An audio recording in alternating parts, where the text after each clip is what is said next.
My son's French fiancée called me an ugly cow in her native language, thinking I couldn't understand. I smiled politely and served her more wine. 3 hours later, I casually mentioned to her parents that immigration would be very interested in our conversation. If you're watching this, subscribe and let me know where you're watching from.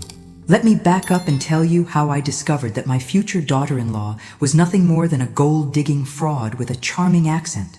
It started on a crisp October evening in Austin. David, my 35-year-old son, had finally brought home the mysterious French woman he'd been dating for 6 months. Camille Dubois was everything I'd expected from his breathless descriptions. Petite, elegant, with that effortless style that French women seem to master in the womb. Her English was impeccable, tinged with just enough accent to be charming rather than difficult.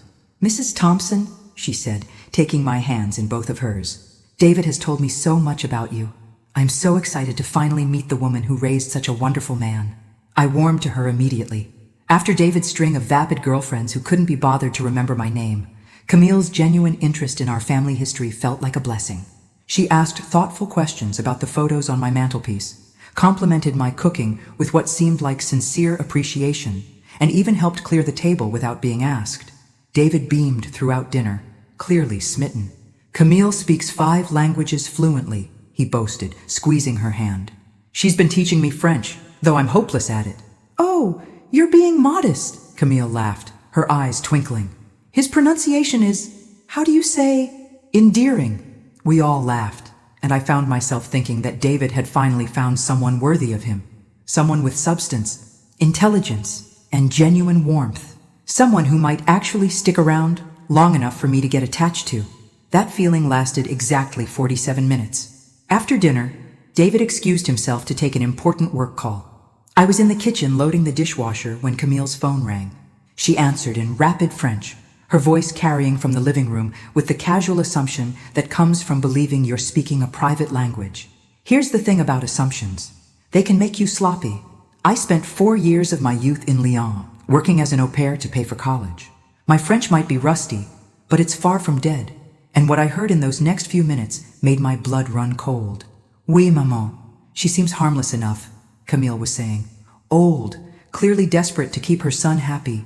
She'll be easy to manage once we're married." I froze, a dinner plate suspended halfway between the table and the dishwasher. The house is lovely, bigger than David described.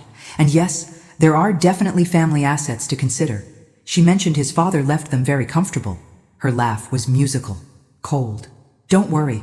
I've already started working on the inheritance angle. Americans are so sentimental about family legacy." My hands began to shake, but I forced myself to keep moving, to keep the normal sounds of cleaning going while I listened to my future daughter-in-law dissect my family like specimens in a lab. David is perfect for this. Naive, generous, and completely infatuated.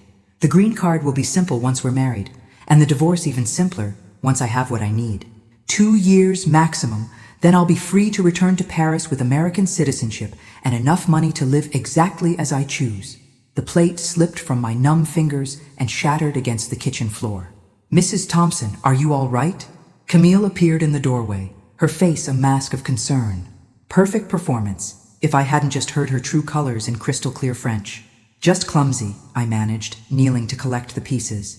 "These old hands aren't what they used to be."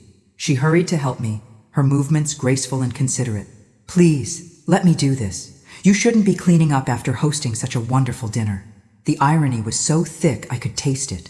This woman had just finished explaining to her mother how she planned to manipulate and eventually rob my son, and now she was helping me clean up broken dishes with the tenderness of an actual caring daughter-in-law.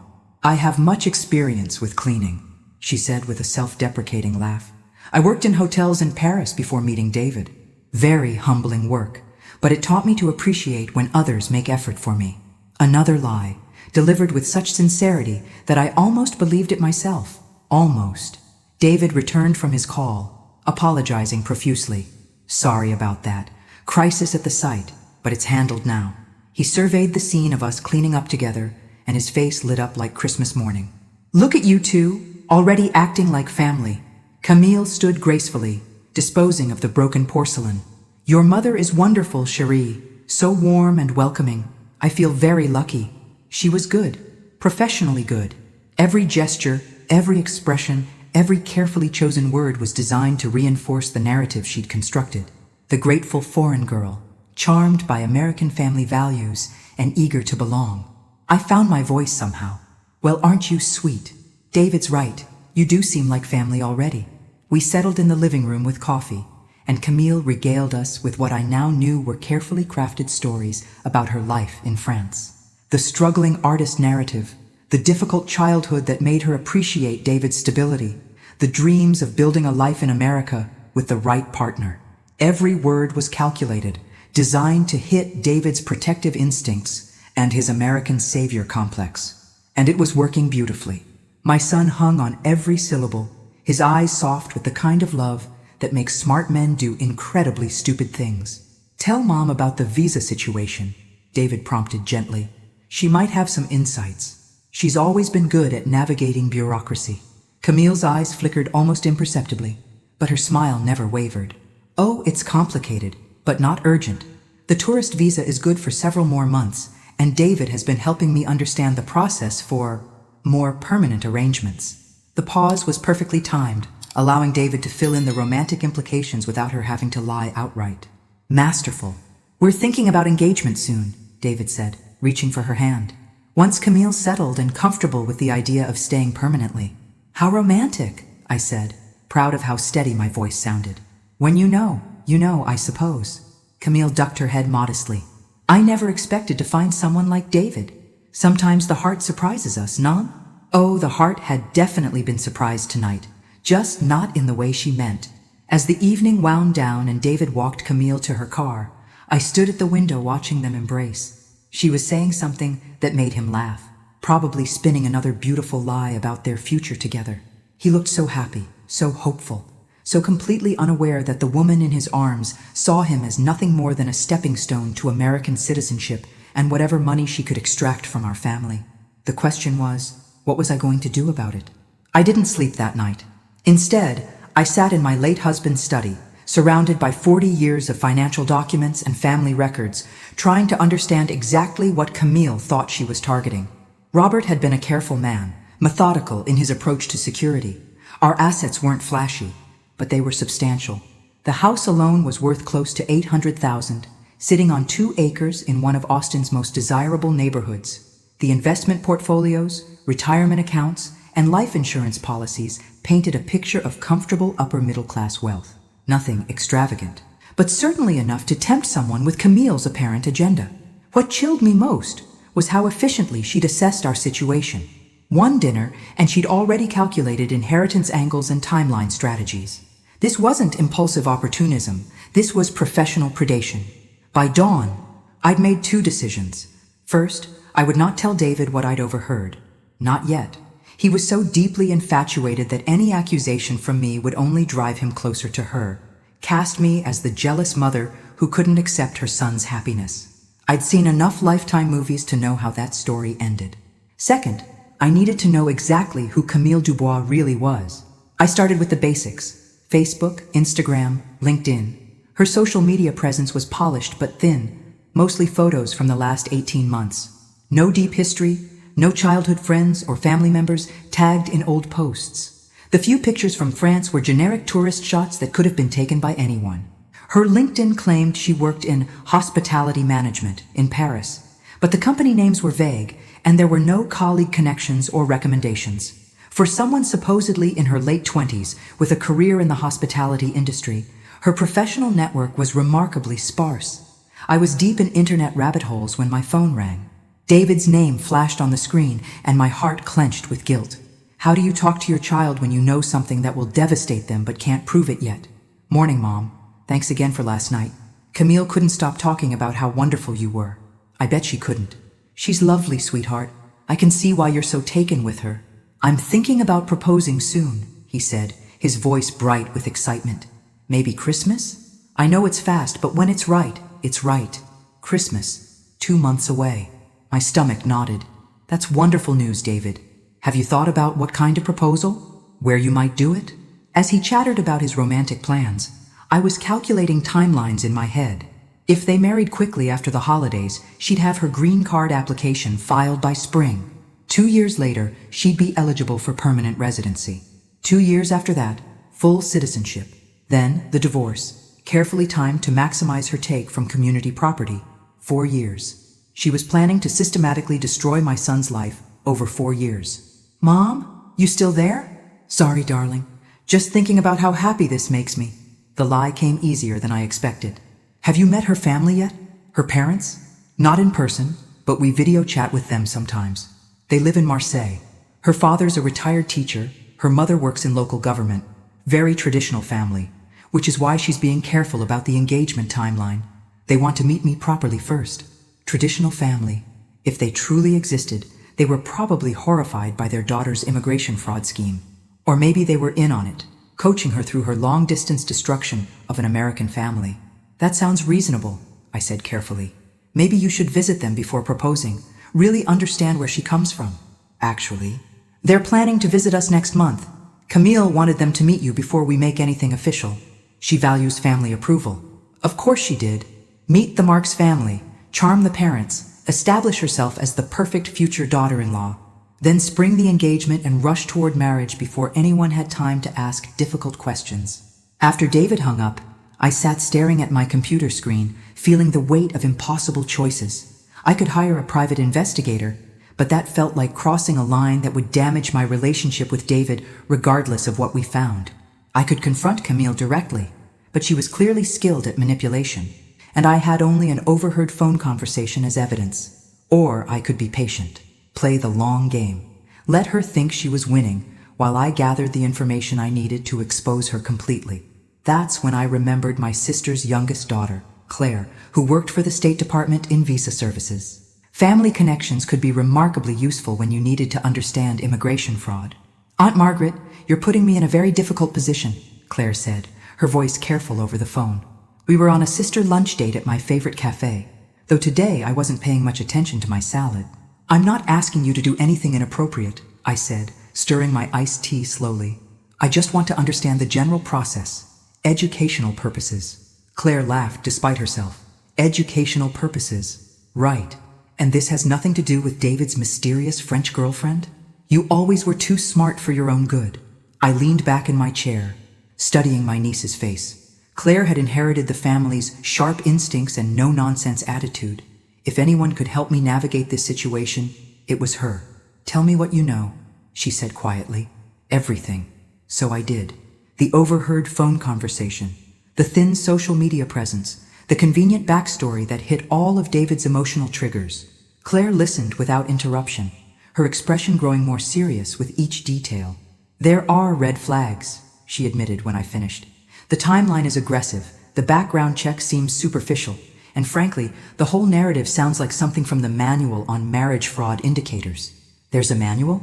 Oh, honey, there are several. Immigration fraud is a cottage industry, and we see variations of this pattern constantly. The difference is usually the sophistication level. Claire pulled out her phone and showed me a government website. Look at this checklist. How many boxes does she tick? As we went through the indicators together, my heart sank. Camille wasn't just suspicious. She was practically a case study in marriage fraud red flags. Rushed timeline, financial motivation, limited verifiable background, age gap that favored the immigrant, and emotional manipulation of the American partner. The thing is, Claire continued, knowing something and proving it are very different challenges. These people are professionals. They've studied American men. They know exactly which buttons to push, and they're very good at covering their tracks. So what would you do? Claire was quiet for a long moment.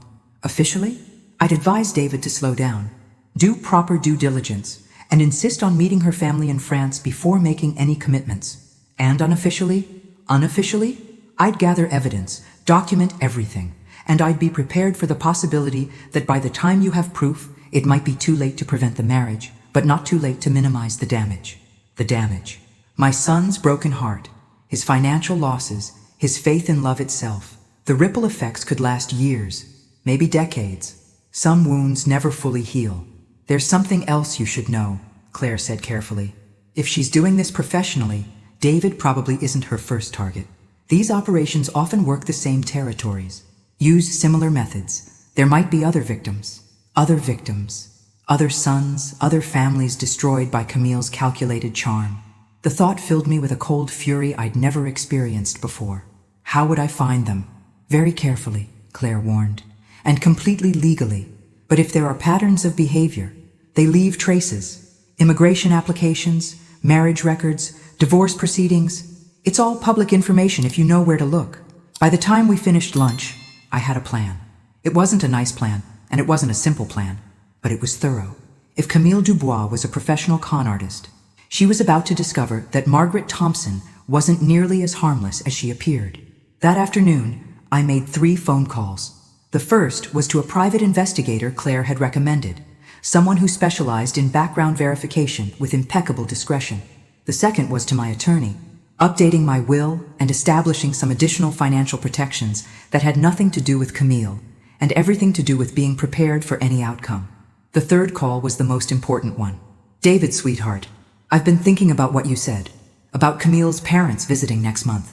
Yeah? What about it? Well, I'd love to host them for dinner, a proper welcome to the family. And you know what? I think I should brush up on my French before they arrive. Maybe take a refresher course. I'd hate for them to think I wasn't making an effort. The private investigator's name was Marcus Webb, and he looked nothing like what I'd expected. No trench coat or fedora, just a mild-mannered man in his 50s who could have been anyone's accountant. Which, as it turned out, was exactly the point. The best investigations happen when nobody realizes they're being investigated, he explained, settling into the chair across from my kitchen table with a manila folder and a cup of coffee. Especially in cases like this, where the subject is already hyper-aware of potential scrutiny. It had been 2 weeks since I'd hired him, and the preliminary results were enlightening in the worst possible way. Let's start with what we know for certain, Marcus said, opening his folder. Camille Dubois entered the United States on a tourist visa 8 months ago. The address she listed on her arrival documents is a short-term rental apartment that she vacated after 6 weeks, right around the time she would have met your son. So she came here specifically to find a husband? It's looking that way. The pattern suggests systematic targeting rather than organic relationship development. He pulled out a series of photographs. These are from her social media activity in the month before she left France. She was researching American dating apps, joining international relationship sites, and participating in forums about American immigration law. The photos showed Camille at her laptop, coffee shops in Paris, always alone, always working on something. Even in candid shots, there was something calculating in her expression. Here's where it gets interesting, Marcus continued. The company she claims to have worked for in Paris? It existed, but it went out of business 3 years ago. The references she provided David are fake. The phone numbers redirect to a voice service that plays pre-recorded messages. My coffee grew cold as Marcus laid out the evidence of Camille's deception. Fabricated employment history, no verifiable address in France for the past 2 years, and most damning of all, a pattern of social media connections that suggested she'd been in contact with other American men before settling on David. There's more, he said quietly. I found evidence of at least 2 previous attempts at marriage-based immigration fraud. Different names, different stories, but the same face and the same methods. He slid 2 more photographs across the table. The first showed Camille with a man in his 40s outside a courthouse in Nevada. The second was from a wedding announcement in a small-town newspaper in Colorado, featuring Marie Fontaine and her American husband. Both marriages lasted less than 2 years. Both ended in divorce with significant financial settlements. Both men are now dealing with debt and emotional trauma, while she disappeared with American citizenship and their assets. I stared at the photographs, feeling sick. David doesn't know? David knows what she's told him, which is a carefully constructed fiction. But Margaret, there's something else you need to understand. This isn't just fraud, it's a criminal enterprise. We're dealing with someone who has destroyed multiple families and shows no signs of stopping. The room felt smaller suddenly, the walls pressing in around us. What do I do with this information? Marcus leaned forward, his expression serious. That depends on what kind of outcome you want. Do you want to save David from making a terrible mistake? Or do you want to ensure Camille faces consequences for what she's already done? Both, I said without hesitation. I want both. Then we need to be very strategic. Moving too fast could spook her into disappearing before David realizes what's happening. Moving too slow means watching the fraud proceed on schedule. Marcus pulled out a timeline chart. She's planning to introduce her parents next week, probably actors hired to play the role. The engagement will happen shortly after that, with a Christmas proposal that gives them just enough time for a New Year's wedding. New Year's? Tax advantages, immigration timing, and emotional manipulation, all wrapped up in romantic symbolism. It's textbook. Marcus closed his folder and looked at me directly.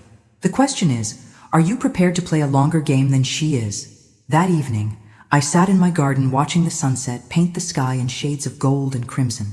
Somewhere across town, David was probably having dinner with his fraudulent fiancée, discussing wedding plans and dreaming about their future together.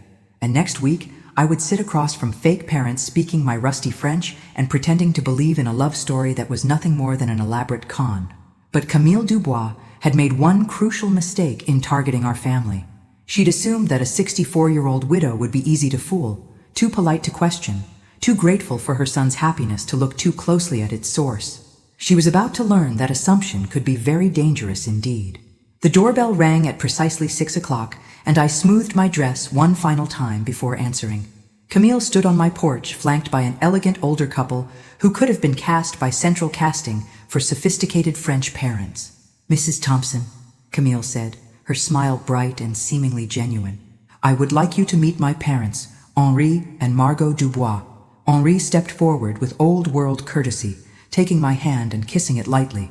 "Madame Thompson, we are so honored to meet the mother of the man who has captured our daughter's heart." His French accent was perfect, his mannerisms exactly what you'd expect from a retired teacher from Marseille. Margot embraced me warmly, smelling of expensive perfume and speaking in rapid, enthusiastic French about how wonderful it was to finally meet me. They were good, professional level good. "Please, come in," I said in my deliberately rusty French. "I apologize for my poor pronunciation. It's been many years since I spoke your beautiful language." The effect was immediate and telling. Camille's eyes flickered with something that might have been concern, while her fake parents exchanged the briefest of glances. They hadn't expected me to speak French at all, let alone catch their authentic accents that were distinctly Parisian rather than Marseille. David arrived as we were settling in the living room, bringing wine and flowers and practically glowing with happiness. "Aren't they wonderful, Mom? I feel like I've gained a whole new family." As the evening progressed, I played my part perfectly. The charmed future in-law, delighted with these lovely people, asking gentle questions about their life in France and expressing how happy I was that David had found such a wonderful woman with such a strong family foundation. But I was also listening, really listening. And what I heard confirmed every suspicion Marcus Webb had raised. Henry's stories about his teaching career were generic and vague, the kind of details anyone could fabricate from internet research. Margot's descriptions of her government work contradicted themselves within the same conversation. Most telling of all, when they spoke to each other in French, thinking I couldn't follow, their casual conversation revealed knowledge and references that belonged to Paris, not Marseille. "Pass the salt, would you?" Margot said in French to Henri. "This American food is so bland." "At least the wine is decent," Henri replied, also in French. "Though I miss proper cheese. These Americans have no palate." Meanwhile, in English, they were praising my cooking and expressing delight at experiencing authentic American hospitality. But the moment that confirmed everything came during coffee service. David had stepped into the kitchen to help me serve dessert when Camille spoke quietly to her fake parents in rapid French. "She's harmless, but not stupid. Keep the details consistent and don't get too comfortable. We're almost at the finish line." "The son is completely hooked," Henry replied. "When do you want to do the proposal timeline?" "Next week. Christmas Eve engagement, New Year's wedding, emotional timing that makes it hard for anyone to object." They thought they were speaking privately. They thought their secret was safe. They had no idea that the harmless American widow serving them coffee and homemade apple pie understood every calculated word. As the evening wound down and they prepared to leave, Margot took my hands warmly. "We are so grateful that our Camille found David, and through him, you. Family is everything. Don't you agree?" "Oh, absolutely," I said, smiling serenely. "Family is the most important thing in the world.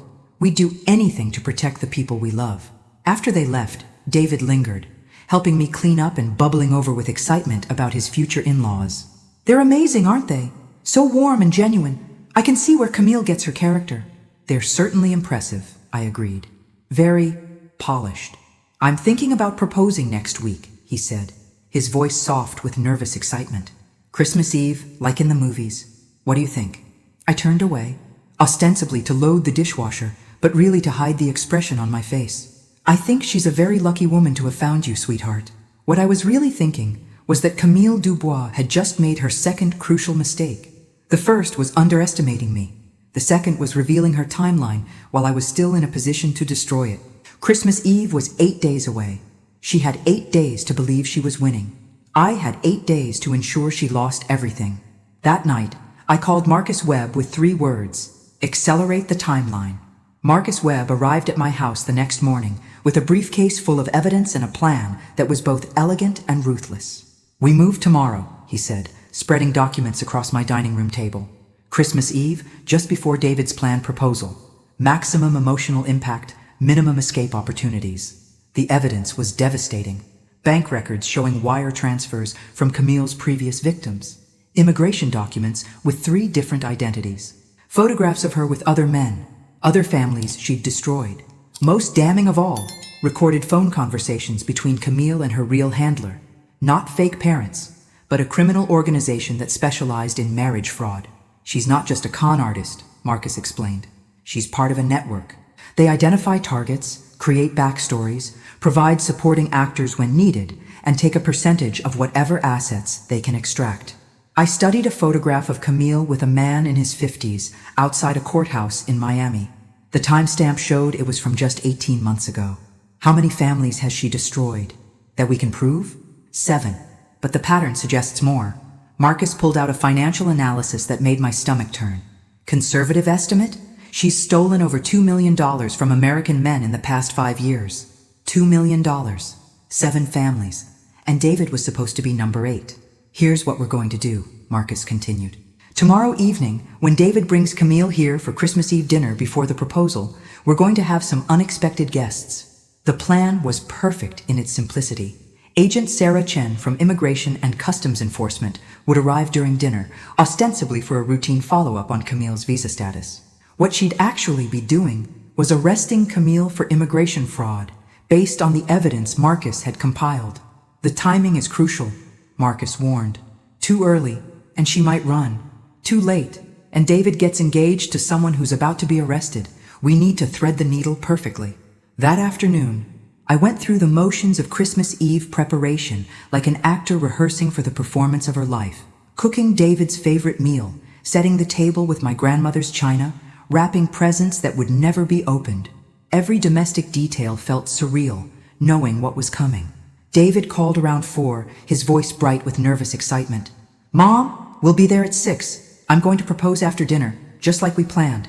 I've got the ring and everything. The ring. My grandmother's engagement ring, passed down through 3 generations of Thompson women, now about to be offered to a criminal who saw David as nothing more than a paycheck. That sounds perfect, sweetheart, I managed. I can't wait to celebrate with you both. At 5:45, my doorbell rang. Agent Chen stood on my porch in professional attire that could pass for dinner party appropriate. She was younger than I'd expected, with kind eyes that turned steely when she discussed Camille's crimes. We'll wait until after the main course, she said quietly. Let her get comfortable, think she's safe. Then I'll present my credentials and place her under arrest. What about David? He's going to be hurt and angry, probably at you initially, for not telling him sooner.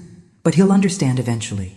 The alternative is watching her destroy him financially and emotionally over the next 2 years. At exactly 6 o'clock, David's car pulled into my driveway. Through the window, I watched him take Camille's hand, probably giving her last-minute reassurance about the proposal timing.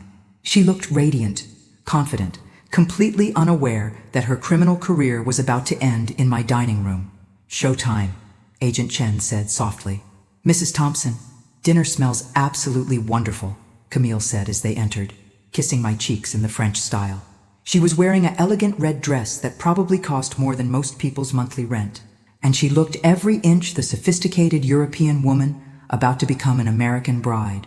David was practically vibrating with nervous energy, patting his jacket pocket where the ring box created a telltale bulge.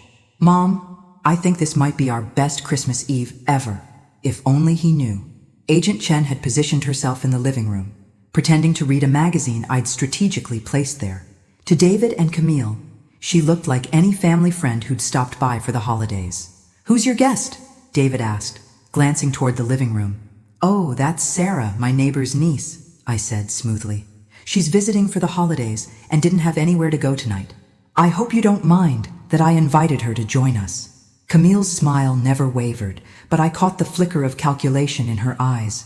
An unexpected witness to the proposal wasn't ideal, but it wasn't alarming either. Just another detail to manage in her carefully orchestrated evening. Dinner conversation flowed like a well-rehearsed play. David talked about his work, his plans for the new year, his excitement about building a life with Camille. She responded with perfect warmth, asking thoughtful questions and making gentle jokes that had him laughing and falling deeper under her spell with every passing moment. Meanwhile, Agent Chen made small talk about her job in government consulting and complimented Camille's accent, dress, and charming stories about France. To anyone watching, it looked like a lovely family dinner with a delightful addition to the guest list. But I was watching Camille carefully, and as the evening progressed, I noticed subtle changes in her behavior. The way her eyes occasionally darted to Agent Chen when she thought no one was looking. The slight tension in her shoulders when Agent Chen asked casual questions about her background. The almost imperceptible pause before she answered questions about her visa status. Professional criminals develop instincts about law enforcement, and something about Agent Chen was triggering Camille's internal warning system. She couldn't identify the threat yet, but she sensed danger. "This has been lovely," Camille said as we finished the main course. "But perhaps we should think about heading home soon. It's getting late." David looked confused. "But we haven't had dessert yet, and I thought we might exchange gifts." "Of course," Camille said quickly, her smile brightening. "I'm just thinking about the drive home in this weather." There was no weather. It was a clear, calm December evening. But she wanted to leave, and she wanted to leave now. Agent Chen stood up casually. "Actually, before anyone goes anywhere, I should probably introduce myself properly." She pulled out her credentials, her voice taking on official authority. "Agent Sarah Chen, Immigration and Customs Enforcement. Ms. Dubois, I need to speak with you about some discrepancies in your visa documentation." The transformation in Camille was instantaneous and chilling. The warm, charming woman vanished, replaced by someone cold and calculating. Her accent disappeared entirely, revealing perfectly American English underneath. "I don't know what you're talking about," she said evenly. "My documentation is completely in order." David was staring back and forth between them, his face a mask of confusion. "What's going on? What discrepancies?" Agent Chen pulled out her phone and showed him the photographs Marcus had compiled. "Mr. Thompson, the woman you know as Camille Dubois is actually named Christina Marsh. She's wanted for immigration fraud, identity theft, and multiple counts of marriage fraud across 7 states. The ring box fell from David's suddenly nerveless fingers, hitting the hardwood floor with a sound like breaking dreams. The silence that followed Agent Chen's revelation lasted exactly 4 seconds. Then David exploded. "What the hell is this?" He spun to face me, his eyes blazing with betrayal and fury. You knew and you didn't tell me?" "David, please let me explain." "Explain what?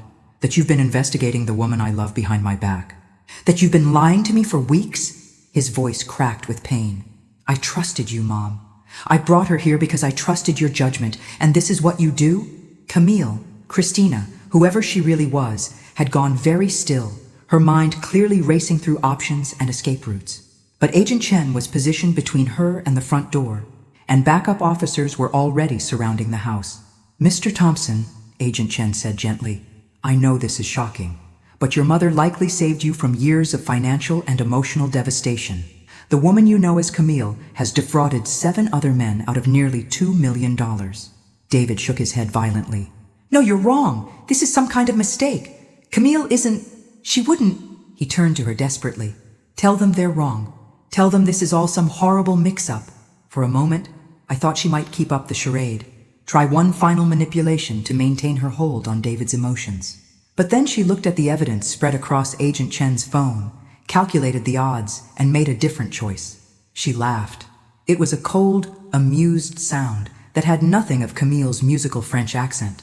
When she spoke, her voice was flat, American, and utterly without remorse. "Oh, David, you poor, sweet, stupid man." She picked up her wine glass and took a sip, as if she were discussing the weather. Did you really think someone like me would fall for someone like you without an ulterior motive? David went white. What? You're boring, David. Predictable. The kind of man who thinks buying flowers and opening doors makes him irresistible to sophisticated European women. She gestured dismissively. I've played this role so many times, I could do it in my sleep. Vulnerable foreign girl, charmed by American stability, grateful for protection and security. It works every single time. The cruelty was breathtaking. She wasn't just confessing, she was destroying him for sport. The accent, the stories about France, the whole romantic narrative, all of it was research and performance. I spent 3 weeks studying your social media, your interests, your psychological profile before I ever approached you at that coffee shop. She smiled coldly. Did you think it was coincidence that I was reading your favorite book when we met? David sat down heavily, like his legs could no longer support him. The book? You said it was recommended by a friend. Amazon reviews and customer purchase patterns. I bought 5 books I knew would appeal to lonely divorced men in their 30s looking for intellectual connection. She shrugged. Yours was the easiest mark in the coffee shop that day. Agent Chen moved closer, handcuffs ready. Christina Marsh, you're under arrest for immigration fraud, identity theft, and conspiracy to commit marriage fraud. But Christina wasn't done with her performance. She looked directly at me, her eyes filled with genuine hatred. You think you've won something, old woman? You've destroyed your relationship with your son to stop something that was always going to end anyway. I would have divorced him in 2 years, taken my cut, and disappeared. Now he'll spend the rest of his life wondering if every woman who shows interest in him is just another con artist. She turned back to David, who was staring at her like she was a stranger, which of course, she was. Your mother didn't save you, David. She just ensured that you'll never trust love again. Agent Chen led Christina away in handcuffs, but not before one final revelation that changed everything I thought I understood about the situation. Wait! Christina called out as they reached the front door. Don't you want to know about the real Camille Dubois? Agent Chen paused. What about her? Christina's smile was vicious. She's real. 28 years old, lives in Marseille with her parents, works in hotel management just like I claimed.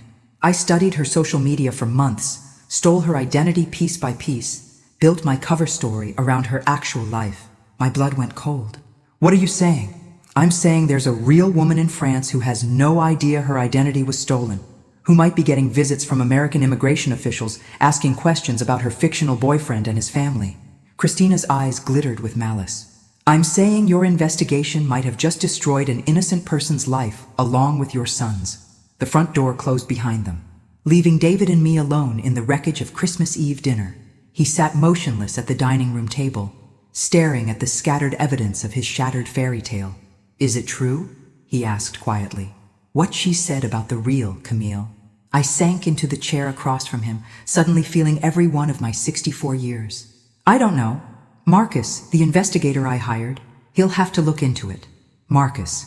David's voice was flat. How long have you known? 3 weeks. Since the night she called me an ugly cow in French, thinking I couldn't understand her. For the first time since Agent Chen had revealed the truth, David looked directly at me. She called you what? She was on the phone with someone, speaking French, explaining how she was going to manipulate you into marriage and then divorce you for money and citizenship. I heard everything. David was quiet for a long moment. Then, unexpectedly, he laughed. It was a bitter sound, but not entirely humorless. An ugly cow. That's actually pretty accurate considering how she played me. David. No, she's right about one thing. I don't know if I'll ever trust anyone again. He stood up, moving to the window where he could see Agent Chen's car driving away. 3 weeks, Mom. You knew for 3 weeks that the woman I loved was planning to destroy my life, and you didn't tell me. You wouldn't have believed me. Maybe not, but you could have tried. He turned back to me, and I saw something in his eyes I'd never seen before. Disappointment so deep it looked like grief. Instead, you orchestrated this whole evening. Let me make a fool of myself. Let me get excited about proposing. Let me bring her into our family home for one final performance before you brought it all crashing down. He was right, and we both knew it. I could have handled this differently. Found a way to warn him, to protect him from the public humiliation of being arrested in front of the woman who'd been systematically destroying his life. I was trying to protect you, I said weakly, by lying to me, by investigating behind my back, by treating me like I was too stupid to handle the truth. David picked up the ring box from the floor, staring at it like it was something toxic. This was Grandma's ring. Yes, she would have worn it, taken it with her when she divorced me. Grandma's ring would have ended up in some pawn shop or sold online to fund her next con. The thought hadn't occurred to me, but it hit like a physical blow. 4 generations of family history reduced to criminal profit. David pocketed the ring box and headed for the door. I need some time to process this. David, wait. I love you, Mom, but I can't be around you right now. Every time I look at you, I'm going to think about how you didn't trust me enough to tell me the truth. The door closed quietly behind him, leaving me alone with the remains of Christmas Eve dinner and the weight of choices that had been both completely right and utterly devastating. But Christina had made one final mistake in her parting shot. She'd revealed the existence of the real Camille Dubois, which meant there was still one more chapter to this story. One more chance to find something redemptive in the wreckage. That night, I called Marcus Webb with new instructions. Find the real Camille and find out how to make this right. 2 months later, I was standing in the International Arrivals Terminal at Austin Bergstrom International Airport, holding a sign with Camille Dubois written in my best handwriting. The real Camille Dubois was exactly as Christina had described her. 28, petite, with the kind of effortless French style that can't be faked. But where Christina had been calculating and cold underneath her charm, the real Camille radiated genuine warmth. Mrs. Thompson? She asked in accented English, approaching cautiously. I am Camille, the real one, I think. I couldn't help smiling. Yes, you're definitely the real one. Thank you for coming. What had started as damage control had evolved into something much more meaningful. Marcus's investigation had revealed that Christina's identity theft had indeed caused problems for the real Camille. French authorities had questioned her about her fictional American boyfriend. Her bank accounts had been frozen pending investigation, and her reputation in her small community had been damaged by association with international fraud. But more than that, we'd discovered that Camille was dealing with her own family crisis. Her mother was battling cancer, and the medical bills were threatening to bankrupt the family. The money I'd offered to bring her to Austin for a face-to-face explanation had been gratefully accepted as a chance to earn additional income during a desperate time. I still don't understand, Camille said as we walked toward my car. Why would someone pretend to be me? My life is not so interesting. It was perfect for her purposes, I explained. Real enough to be verifiable, ordinary enough not to raise suspicions. She studied your social media, learned about your work, your family, your interests, and then used all of that to create a cover story. Over the next 3 days, I got to know the woman my son should have met instead of the criminal who had nearly destroyed his life. Camille was funny, intelligent, and refreshingly honest about her own struggles and dreams. She was also nursing a broken heart, a relationship that had ended badly 6 months earlier with a man who'd been cheating on her with her best friend. It is strange, she said on her second evening, as we sat in my garden sharing a bottle of wine. This woman, she stole my name, my history, even my heartbreak to make her story more believable. It feels like being robbed of yourself. I'm sorry, I said. If I had known there was a real person behind the identity, you would have done the same thing, Camille said firmly. You protected your son. That is what mothers do. David had agreed to meet her on her final day in Austin. He was still barely speaking to me, but his curiosity about the real person behind Christina's lies had eventually overcome his anger. They met at the same coffee shop where Christina had first approached him, a detail that I found both poetic and slightly heartbreaking. I watched from across the street as they talked for nearly 2 hours, their body language shifting from awkward formality to genuine interest. When David brought her back to the house afterward, something had changed in both of them. She's nothing like her, he said quietly to me while Camille was in the bathroom. Everything that felt artificial about Christina, the 2 perfect answers, the way she always said exactly what I wanted to hear. Camille is the opposite. She's real. What does that mean? It means I'm going to drive her to the airport tomorrow, and then I'm going to think very carefully about what I want to do next. What David decided to do next was surprising to everyone, including himself. 3 weeks after Camille returned to France, he booked a flight to Marseille. Not for romance, he insisted, but to see for himself the life Christina had stolen and twisted into her fictional narrative. He came back 2 weeks later with a new perspective on trust, love, and the difference between falling for a fantasy and connecting with a real person. I'm not ready for anything serious, he told me over dinner at my house, the first meal we'd shared since Christmas Eve. But Camille and I are going to stay in touch. Maybe visit back and forth, see what develops naturally. And us? I asked. Are we okay? David was quiet for a moment. You were right to investigate her. You were right to stop the fraud. But you were wrong not to trust me with the truth. If we're going to rebuild our relationship, it has to be based on honesty. Even when honesty is difficult. I understand. Do you? Because if Camille and I do develop something real, if she eventually moves here or I move there, I need to know you'll respect our choices, even if you disagree with them. I promise, I said, and meant it. 6 months later, I received a wedding invitation written in elegant French script. David and Camille had decided to marry in a small ceremony in Provence, surrounded by olive groves and the kind of authentic French countryside that Christina had only pretended to know. As I RSVP'd yes with excitement, I reflected on the strange journey that had brought us all here.